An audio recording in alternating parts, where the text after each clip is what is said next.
The setup of your Xignal solution starts with the gateway. Connect the gateway to the power socket. Use the SIM card for independent LTE connection, or use an Ethernet cable to connect to your router. Wait until the connection is established. This can take up to a few minutes. Now your gateway is ready to go. Create an account in the portal. You can do this online or use our app. Register your trap by simply scanning the QR code with the app, or use the web portal to fill in the serial number on the bottom of the trap.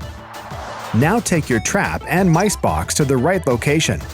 At this location, wake up your trap by pushing and holding both buttons at the same time until you see the red LED.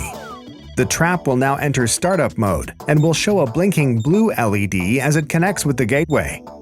Right after you see a green LED, the trap is set up. Now you can monitor its status. Now place your trap inside the mice box and set your trap.